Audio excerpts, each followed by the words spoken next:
안녕하세요. 잘돼갑TV의 명품 PD 한PD입니다. 국가가 주택을 책임을 진다.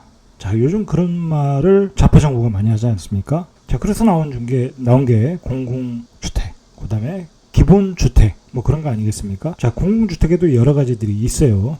자, 오늘 그러면 국가가 책임진다는 공공주택, 그게 어떤 것인가? 정말 그 실체를 우리가 좀 알아야 될 것 같아요. 알아서 판단을 해가지고 그게 좋다고 하면 그 방향으로 가는 거고, 그게 아니라고 하면 우리는 각자의 길로 가면 되는 거예요. 제가 최근에 아는 지인이 부탁을 해가지고 상황이 좀 어려우신 분인데, 임대주택, 자, 임대주택을 좀 알아봐 달라고 그래서 세종에서 알아봐 달라고 해서 좀 알아봐 드렸어요. 여러 가지로 이제 그 청약까지 도와드렸는데, 자, 이게 우리가 이제 임대주택이라는 게 이런 게 있어요. 행복주택, 뭐 국민임대, 영구임대, 이런 것은 뭐 거의 그 뭐랄까요, 차상위 계층 아니면 뭐 주거 급여 수급자라고 하나요? 뭐 아니면 뭐 서민, 뭐 그런 분들이 이제 들어가시는 거예요. 이 행복주택, 국민임대, 영구, 이것도 이제 청약을 거쳐서 들어가야 되는 거예요. 자, 이 청약을 거치는 과정이 이제 이 마이홈이라는 사이트에 있어요. 사실 이 마이홈이라는 사이트를 아시는 분도 많지 않아요. 제가 이 얘기를 왜 하냐면, 이게 이제 다 청약을 해야 되는 거고, 어떤 청약의 조건이 있고, 청약 서류를 제출해야 되는 건데, 그리고 또 인터넷으로 신청해야 되는 건데, 과연 이 행복주택, 국민임대, 영구임대 들어오셔야 되는 정말 해당자들, 어려운 분들이 이것을 할까요? 그리고 어디서 어떻게 청약을 하는지 알까요? 저는 모른다고 봐요. 대부분의 사람들이 이걸 모른다는 거예요, 문제는. 자, 그러니까 제가 아는 지인도 그것도 어려우니까, 모르니까 저한테 물어본 거 아니겠습니까? 자, 일단 모른다는 거예요, 모른다. 자, 모르면 어떻게 해야 되겠어요? 국가가 그걸 홍보를 해야 되는 거예요, 홍보를. 적극적으로 홍보를 해야 된다. 과연 적극적으로 국가가 홍보를 하고 있느냐? 저는 그렇지 않다고 봐요. 그렇지 않다. 자, 그리고 이런 주택을 들어가는 것도 쉽지 않아요. 그것도 다 경쟁률이 있다는 거죠. 그렇게 생각보다 많이 짓질 않는다는 거예요. 많이 짓지 않는다.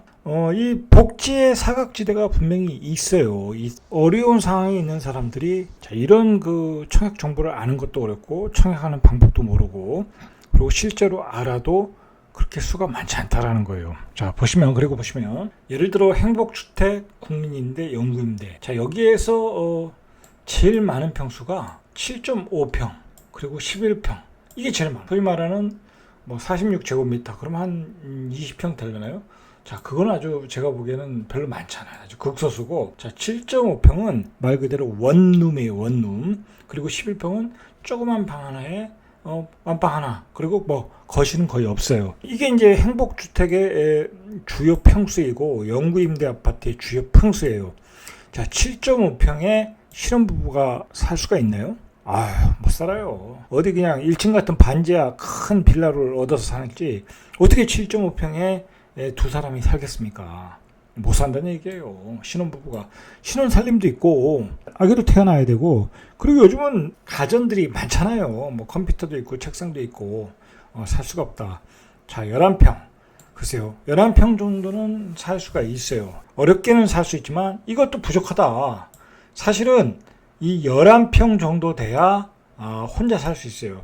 7.5평이 원룸인데, 이게 사실 제일 많은 평수의 행복주택에, 이 7.5평도 혼자 못 산다는 거예요. 못 산다. 제가 아는 분도 나이가 드신 분인데, 이분이 7.5평에는 도저히 못 살겠다라는 거, 못 살겠다. 가서 보니까 집만 다 놔도 반이 차는데 그 원룸에 어떻게 사냐 이거예요. 아무리 어려워도 못 산다는 거예요. 자, 그러면 11평. 이 11평이 또 많기나 하냐? 많지도 않아요. 대부분이 또 7.5평이야. 자, 이 얘기는 뭐냐면, 행복주택, 국민임대, 영구임대. 이거는 말이 이제 만드는 취지가, 아주 어려운 서민들을 위해서 국가가 제공하는 일종의 주거 기본주택 아니겠습니까? 기본주택 개념 아니겠습니까? 그러니까 최소한의 평수로 이렇게 건설하다 보니까 너무나 열악하다는 거예요. 둘이 살기는 어려운 평수다. 7.5평, 11평은. 그리고 뭐 이거에 대해서는 제가 할 말이 많은데, 자, 그 다음에 예를 들어서 공공임대 분양 전환 아파트가 있어요. 뭐 5년 분양 임대, 10년 분양 전환 임대. 자, 이게 두 가지 방법이 있죠. 확정 분양가로 분양 전환하는 경우가 있고, 그 다음에 5년 뒤, 10년 뒤에 주변의 가격을 비교해서 감정평가 금액을 뽑아가지고 분양하는 게 있어요. 자, 그런데 확정 분양가, 입지가 좋은 지역은 확정 분양가가 거의 없어요. 자, 그러다 보니까 5년 뒤, 10년 뒤에 분양 전환하는 경우에는 그 5년 뒤, 10년 뒤의 시세를 반영할 수밖에 없어. 자, 그 시세 반영률이 80%가 된단 말이에요. 최근같이 집값이 폭등을 하면 주 당시에 기대했던 가격보다 훨씬 높은 가격에 분양 전환을 해야 된다. 자, 그러면 그래서 문제가 됐던 게 판교 아니겠습니까? 자, 처음에 서민들이 당시에 입주할 때는 그 주변의 분양가가 뭐 3억 5천, 4억이 안 됐지 않습니까? 4억이 안 됐어요. 자, 그런데 지금 얼마예요? 뭐 18억, 20억 그렇게 되지 않습니까? 그러면 20억에 아무리 분양 전환을 싸게 해도 10억은 넘는다는 거야. 10억은 뭐 싼 거고 12억, 13억 막 그렇게 나오겠죠. 분양 당시에는 3억에서 4억인데 분양 전환할 때는 10억에서 15억 막 그렇게 된다는 거예요. 자, 그러니까 이 공공임대 분양 전환도 실속이 없다라는 거예요. 실속이 없다. 공공임대주택, 공공임대 분양 전환 주택. 자, 이것들은 좀 구분을 하셔야 돼. 이걸 가지고 국가가 홍보를 하고 주택을 해결해 주겠다, 공급을 하겠다 해서 그것에 기대를 하면 안 된다라는 거예요. 제 얘기는 안 된다. 자, 이런 주택은 꼭 들어가서 사셔야 될 분이 있어요. 정말 나는 뭐랄까요, 기본 주거도 확보가 어렵다. 그리고 집값이 계속 뛰잖아요. 자, 그런데 이런데 행복주택이나 국민임대 들어가면 집값은 뭐 거의 고정적이거든요. 상승을 걱정할 필요가 없다는 거야. 거기서 10년, 20년 살 수 있다라는 거야. 그런 장점이 있다라는 거야. 그래서 꼭 어려우신 분들이 들어가야 되는데, 이 어려우신 분이 들어가기도 어려운 평수라는 거, 어려운 평수. 자, 그러나 지금 우리 국민의 대부분은 그렇지 않은 사람들이 대부분이라는 거예요. 여기에 들어가서 살 수가 없는 사람들이 대부분이라는 거예요. 여기에 들어가서 사실 분들은 극소수이고, 이 극소수도 적응하기 어려운데, 이 공공임대주택에 우리가 기대를 해야 되냐? 기대를 할 필요가 없다라는 거야. 그러니까 정부가 뭐라고 그랬어요? 지금 좌파 정부가 뭐라고 그랬어요? 그러면 중산층도 들어갈 수 있는 임대주택을 만들겠다라고 그랬죠. 자, 그런데 실제로 민간 임대주택 있지 않습니까? 민간 임대 5년 전환, 10년 전환. 자, 그런데 이제 월세가 그렇게 싸질 않아요. 보증금도 많고 월세도 싸지 않다. 서민들이 살기에. 자, 그래가지고 들어가신 분들이 살다가 다 그냥 5년 되기 전에, 10년 되기 전에 다 그냥 뛰쳐나오더라는 거예요. 그런 점이 문제가 있다. 그러니까 제가 내리는 오늘의 주제는 뭐냐면, 이 공공임대, 공공분양 전환은 이런 것에 기대서, 또 이런 곳에 들어가서 산다는 것은 일반인들이 이런 데 기대를 하고 분양 전환을 기대하고 산다는 것은 가난의 늪속으로 들어가는 길이에요. 이것은 가난의 늪속으로 들어가는 길이다. 그런 곳에 살고 그런 곳에 의존해서 산다는 것은 가난에 익숙해져 가는 거다라는 거예요. 가난에. 자, 이게 왜 가난에 익숙해지는 건가? 우리가 살면서 살아가는 욕망이 뭡니까? 좋은 주거지를 향해서 가는 거예요. 좋은 주택을 향해서 올라가는 거예요. 대한민국에서는 그게 어떤 계층의 상승 아니겠습니까? 자, 그래서 그것이 개인적 발전의 동기를 갖는 거예요. 그러나 임대 아파트에 들어가서 5년, 10년 산다는 것은 말 그대로 이 개인적 발전 동기를 갖기가 어렵다라는 거예요. 자, 그리고 우리가 지금은 생활 수준이 굉장히 높아지고 있어요. 이 뭐 생활 가정이 좋아지고, 뭐 교통 환경이 좋아지고, 빠른 속도의 라이프 스타일이기 때문에 어떤 스마트 시티, 스마트 라이프로 가기 때문에 주거의 질이 높아질 수밖에 없다라는 거예요. 공간도 넓어지고, 이런 임대 아파트는 바로 이렇게 이제 좁은 공간, 그 다음에 커뮤니티의 어떤 질적인 문제, 자, 그런 문제가 있다라는 거죠. 자, 문제는 뭐냐면 사람이 이렇게 어떤 국가가 제공하는 아파트, 어떤 동기가 없이 살다 보면 그런 삶에 익숙해져 버려요. 그냥 노력을 안 하는 거야, 노력을. 뭐 내가 보다 좋은 집으로 가기 위해서 노력을 안 하겠죠. 자, 그러면 어떻게 되겠어요? 그냥 자기가 버는 것을 계속해서 소비를 하면서 살 수밖에 없다라는 거죠. 최근에 정부가 공공재개발 재건축을 추진하면서 이제 여러 가지 문제가 있었어요. 분양가가 나오기 시작했어요. 이제 분양가 설명회를 한 것 같아요. 자, 그래서 공공재개발 분양가가 흑석동에 14억이 나왔대. 이게 8사 기준으로 신길동에 한 11억 정도. 자, 그래서 이게 서민에게 그립의 떡이라는데 7년도 8년도인가요? 흑석동 그 흑석 뉴타운에 처음 분양할 때, 자, 그때 분양가가 7억이었어요. 7억. 자, 그런데 14억의 공공재개발 분양가가 나왔. 자, 이 공공재개발 분양가가 우리는 당연히 낮은 가격으로 나올 줄 알았죠. 국가가 하는 거니까. 그러니까 낮은 가격으로 나올 줄 알았는데 주변 분양가보다 높게 나오고 있다는 거예요. 왜 주변 분양가보다 높게 나오냐? 공공재개발 재건축 분양가는 분양가 상한제에 미적용을 하고 있다. 자, 그래서 이렇게 높게 나오고 있다는 거예요. 그러니까 이게 제가 얘기하고 싶은 건 뭐냐면 공공이 제공하는 아파트에 대한 그 환상을 깨셔야 된다. 자, 실제로 공공 재개발하는 아파트의 분양가가 싸지도 않고 공공임대주택 그것도 도저히 살 수 없는 평수이고, 그나마 예전에 장기 전세주택이라는 게 있지 않습니까? 그나마 그것은 이제 평수가 큰 게 나왔고 뭐 길게는 한 10년 정도 살지 않았습니까? 뭐 그게 그나마 우리가 중산층이 살 수 있는 아파트인데 요즘 또 그것도 거의 없어졌어요. 그 서울도시공사 SH공사는 최근에 공공재개발 주민설명회에서 구역별 전용 8사 아파트 일반 분양가를 제시했는데 동작구 흑석 2구역 여기 한 평당 4,224만 원이라는 거예요. 그래서 14억이 나왔다는 거예요. 5구제곱미터 분양가가 10억 원. 자, 이렇게 나왔다라는 거예요. 그런데 지난해 민간 분양한 흑석 3구역 분양가가 2,813만 원이에요.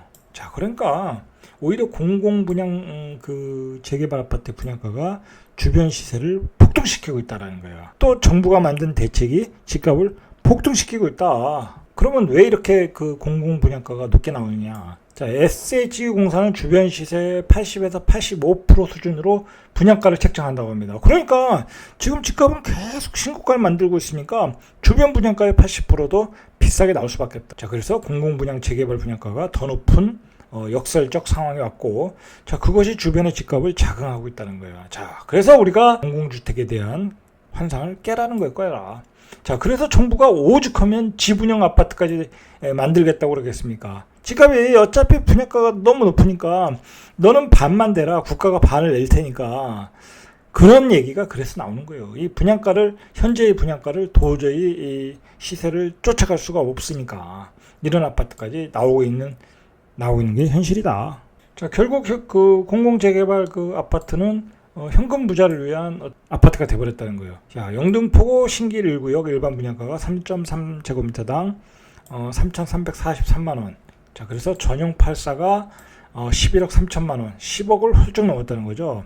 동대문구 전농 9구역 일반 분양가 역시 3.3제곱미터당 3,087만 원. 인근 아파트 분양가 대비 이것도 높은 수준. 결국은 지금 계속 공공재개발이 분양가를 끌어올리고 있다라는 거예요. 이게 공공재개발 재건축은 현금 부자를 위한 아파트이다. 자, 그리고 거기에 집을 가지고 있는 사람들한테 혜택이 돌아가는 어떤 다수에게 혜택이 돌아갈 줄 알았는데 소수에게 돌아가고 있다라는 거예요. 이게 문제라는 거죠. 자, 문제는 이게 불시가 된다는 게 불시. 정부가 공공재개발 사업에 나선 이유는 공공 확대를 통한 서민 주거 안정인데, 자, 오히려 공공사업 분양가가 치솟으면서 또다시 집값 불안의 원인이 될까? 자, 우려를 하고 있다는 게 부동산업계의 분위기라는 거예요. 자, 이게 왜 그러냐면 예를 들어서 그 주변에 공공재개발이 됐어요. 그러면 그 옆에 있는 주변지의 토지 가격이 올라가는 거예요. 이렇게 되면 분양가가 올라갔는데 그것도 다 완판이 됐어. 그러면 당연히 옆에 있는 토지가 다 올라가겠죠. 그 옆에 있는 토지 위에 뭐가 있어요? 빌라들이 있겠죠. 그럼 빌라값이 올라가죠. 그 옆에 있는 구축도 또 갭매우기를 하겠죠. 그렇게 해서 올라가. 개발은 주변의 가격을 올라가게 하는 동력이 되는 거예요. 자, 그런데 그 개발을 할 때 가격이 고분양가를 때려버리면 그 주변의 가격은 급등할 수밖에 없는 거죠. 그래서 공공재개발 분양가가 불시가 되었다라는 거예요. 또. 자, 이렇게 주변의 가격을 폭등시키는 불시가 돼버리면 이 서민에게 아파트 공급은 공연불이고, 자, 공공주도가 아파트 폭등을 또 리드할 수 있다는 거죠. 그리고 우리가 이 공공개발이라는 게 애초부터 이 한계가 있어요. 말 그대로 추진도 어려워요. 공공개발이라는 게. 자, 그래서 이미 추진하던 것 중에 거의 이제 반토막이 났죠. 포기하고 있죠. 그래서 이제 민간 재개발로 돌아서고 있죠. 자, 지금까지 봤듯이 분양가도 싸지 않다. 그 주택을 가진 토지주들한테 분양가를 비싸게 받지는 않겠죠. 그럼 그 사람들이 하진 않겠죠. 재개발을.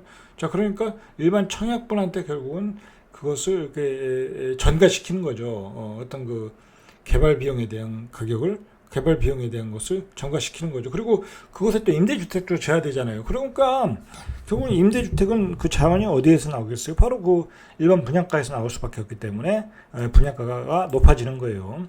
자, 그리고 또 이렇게 짓는 아파트가 용적률 상향이 되다 보니까 이게 또 닭장 아파트가 될 가능성이 많다. 이 공공 재개발 아파트는 어쨌든 임대 아파트와 그다음에 그 민간 아파트, 임대 아파트와 일반 아파트가 믹서가 되어 있기 때문에 그렇게 좋은 커뮤니티 구성도 아니라는 거죠. 가장 위험한 것은 이런 아파트, 공공임대, 공공분양에 산다는 것은 가난에 익숙해져 가는 것이에요. 그러니까 이게 사람이 의존형 인간이 되는 거예요.